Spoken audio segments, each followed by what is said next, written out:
Ou homme, qui que tu sois, toi qui juges, tu es donc inexcusable, car en jugeant les autres, tu te condamnes toi-même, puisque toi qui juges, tu fais les mêmes choses. Nous savons en effet que le jugement de Dieu contre ceux qui commettent de telles choses est selon la vérité.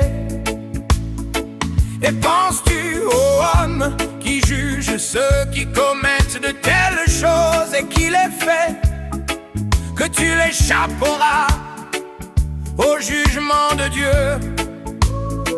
Ou méprises-tu les richesses de sa bonté, de sa patience et de sa longanimité, ne reconnaissant pas que la bonté de Dieu te pousse à la repentance? Il n'y a donc maintenant aucune condamnation pour ceux qui sont en Jésus-Christ.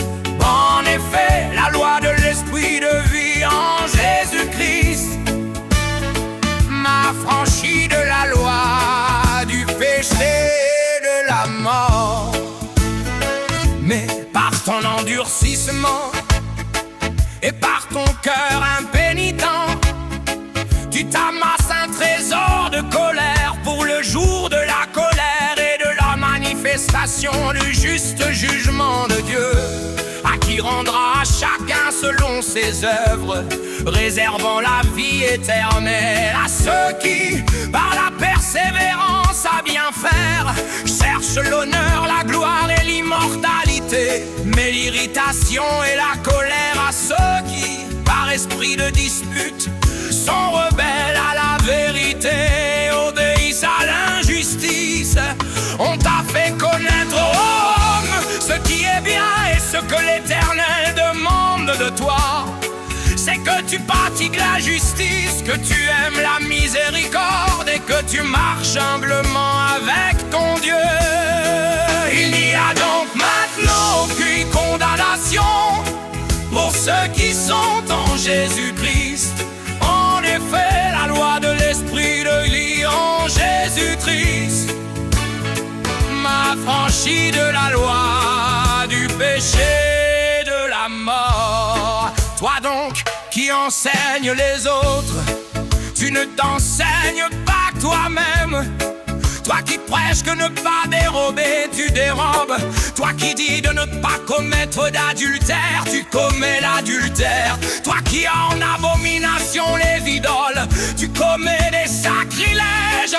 Toi qui te fais une gloire de la loi, tu déshonores Dieu par la transgression de la loi. Nul n'est intelligent, nul ne cherche Dieu. Tous sont égarés, tous sont pervertis.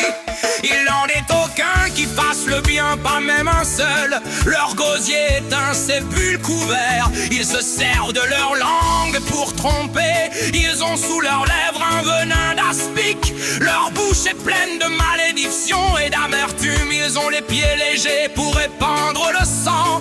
La destruction et le malheur sont sur leur route.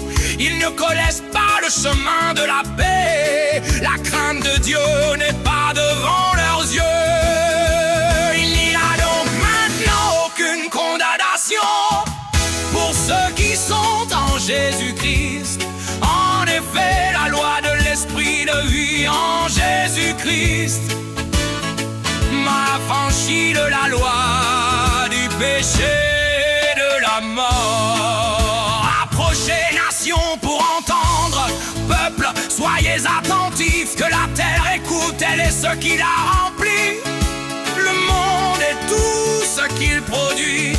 Car la colère de l'Éternel va fondre sur toutes les nations et sa fureur sur toute leur armée. Il les voue à l'extermination, il les livre au carnage. Leurs morts sont jetés, leurs cadavres exhalent la puanteur, et les montagnes se fondent dans leur sang. Toute l'armée des cieux se dissout, les cieux sont roulés comme un livre, et toute leur armée tombe comme tombe la feuille de la vigne, comme tombe celle du figuier, assemblée où est menée, approcher ensemble, réchapper des nations. Ils n'ont point d'intelligence, ceux qui portent leur idole de bois et qui invoquent un Dieu incapable